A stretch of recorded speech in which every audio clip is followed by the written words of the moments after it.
Hello everyone, welcome to my new video. Today I'm gonna explain first episode of Moon Knight season.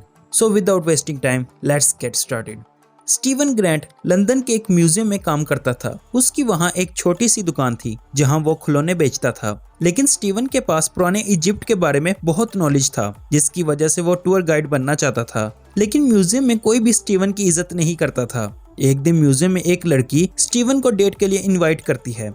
जब Steven घर पहुंचता है तो घर के दरवाजे को बंद करके उन पर टेप लगा देता है। वो खुद की टांग को जंजीर से बांध लेता है और सो जाता है। जब सुबह होती है तो देखता है कि वो जख्मी हालत में एक खेत में मौजूद होता है और उसके पीछे बहुत से लोग पड़े होते हैं। और स्टीवन उनसे बचता हुआ शहर की तरफ जाता है, जहां उसकी नजर आर्थर हैरो पर पड़ती है, जो इजिप्शियन देवी एमिट का पैरोकार होता है। और आर्थर एमिट की ताकत को इस्तेमाल करते हुए अपने बाजू पर बने हुए तराजू की मदद से लोगों की नेकी और बुराई का पता लगाता है।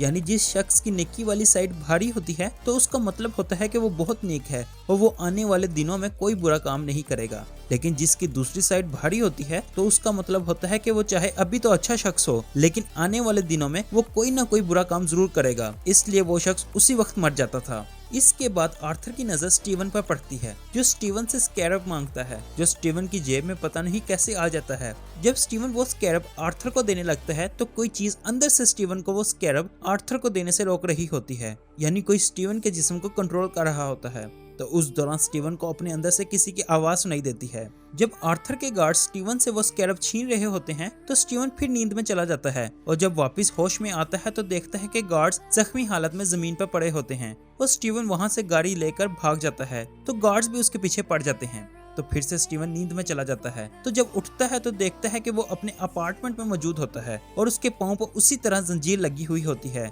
और दरवाजा भी उसी तरह टेप के जरिए बंद होता है। स्टीवन इसको एक ख्वाब समझता है।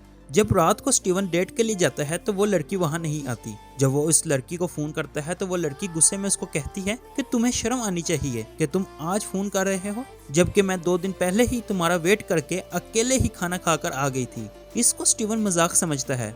लेकिन जब स्टीवन वेटर से तारीख के बारे में पूछता है तो वाकई में 2 दिन गुजर चुके होते हैं। ये सुनकर स्टीवन बहुत हैरान हो जाता है और परेशान रहने लग जाता है, क्योंकि उसे समझ नहीं आ रही होती कि ये दिन ब दिन उसके साथ क्या हो रहा है। ये सब कुछ स्टीवन अपनी माँ को बताता है।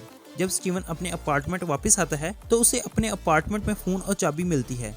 जब स्टीवन फोन को ऑन करता है तो उस पर लैला नाम की लड़की की बहुत सी मिस कॉल्स आई होती हैं। कुछ देर बाद फिर से लैला का फोन आ जाता है, जो बार बार स्टीवन को मार्क के नाम से पुकार रही होती है। ये सुनकर स्टीवन हैरान रह जाता है। तो उसके बाद स्टीवन इन सब का पता लगाने का सोचता है। तो उसी वक्त स्टीवन को अपने अंदर से आवाज आती है, जो स्टीवन को इस मामले से दूर रहने का कहती है। तो इतने में उसके अपार्टमेंट की बिजली चमकने लग जाती है। तो स्टीवन डर के मारे अपने अपार्टमेंट से बाहर भागने लगता है। तो उसे वहाँ एक बड़े कद की डरावनी सी चीज नजर आती है। तो उसी वक्त स्टीवन फिर से अपने आप को अपार्टमेंट की बजाय एक बस में मौजूद पाता है और इतने में सुबह भी हो चुकी होती है। इसके बाद स्टीवन अपनी ड्यूटी के लिए म्यूजियम में जाता है, जहां उसे फिर से आर्थर मिलता है, जो उसे बताता है कि वो देवी एमिट का नौकर है और हम सिर्फ उन्हीं लोगों को मारते हैं जो अभी जुर्म करने का सोच रहे होते हैं, हालांकि अभी जुर्म किया भी ना हो। इसके बाद आर्थर तराजू के जरिए स्टीवन के नसीब को जानता है। तो तराजू की दोनों साइड्स बराबर नहीं रहती और मुसलसल ऊपर नीचे होने लग जाती है। ये सब देखकर आर्थर स्टीवन को जाने देता है, लेकिन स्टीवन को लेट आने की वजह से सजा के तौर पर रात तक म्यूजियम में रुकना पड़ता है। जब स्टीवन जाने लगता है तो आर्थर गिद्दर की तरह की एक मखलूक बुलाता है, जो स्टीवन पर हमला कर देती है। जब स्टीवन इस क्रिएचर से बचता हुआ टॉयलेट में जाता है तो उसे शीशे में अपना रिफ्लेक्शन दिखाई देता है, जो उससे बातें कर रहा होता है और वो स्टीवन को अपना जिस्म उसके हवाले करने के लिए कहता है, ताकि वो इस क्रिएचर से लड़कर स्टीवन को बचा सके। तो स्टीवन अपना जिस्म उसके हवाले कर देता है। तो इसके बाद स्टीवन एक वॉरियर में तब्दील हो जाता है, जिसने मम्मी की तरह का सूट पहना होता है और वो इस क्रिएचर को मार देता है और इस वॉरियर का नाम मून नाइट होता है। और यहीं ये एपिसोड खत्म हो जाती है।